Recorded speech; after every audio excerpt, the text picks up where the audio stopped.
Before we start to discuss specific essential oils, I want to go over the three ways to use them and carrier oils. So, first, let's talk about carrier oils because I have a lot of people ask, what in the world do you mean when you say carrier oil? A carrier oil is an oil that you would use.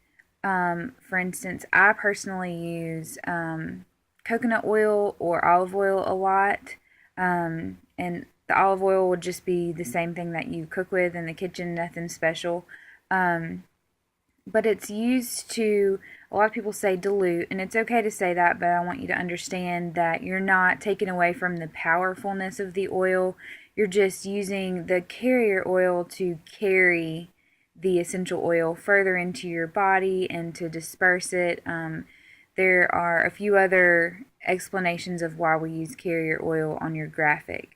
Um, but so your carrier oils can be coconut oil, olive oil, V8, vegetable oil, grapeseed oil, almond oil. There are some that aren't listed on your graphic, but those are carrier oils, and I always tell people who are maybe a little bit worried about an oil or something, when in doubt, use a carrier oil.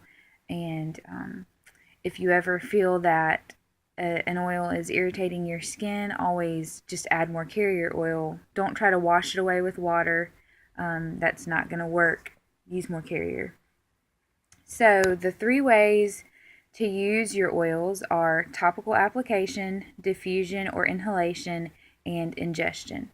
So topical application, most of the oils can be used topically, and if you have a pain or an injury of some sort, put the oil where it hurts, because that's where you're going to get the best relief.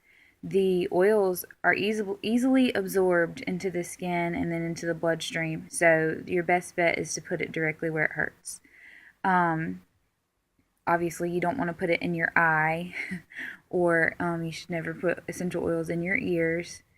But if you have a bump or a bruise, put the oil where it hurts. The next way would be diffusion or inhalation, and it's kind of self-explanatory, but diffusion, you would put the oils into a diffuser, and the diffuser vaporizes the water and oil, and you breathe it in. Or you can just inhale it straight from the bottle, or put a few drops in your hand, cup your hands, and then inhale it that way. The last way would be ingestion. You can put oils in capsules and take them pill form. You can put 1 to 2 drops in a glass of water, and I will say make sure it's a glass and not plastic, because the oils can penetrate the plastic. And also, you can put it directly in your mouth. You need to use caution whenever you're putting it directly into your mouth. I wouldn't recommend your first time ever directly putting an oil into your mouth to just take the bottle and turn it up.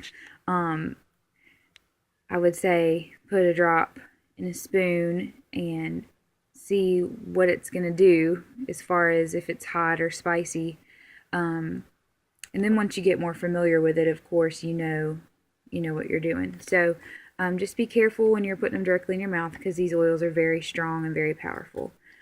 So those are the three ways that we use them, and the carrier oils, we explained that. So we're going to move on to our first specific oil.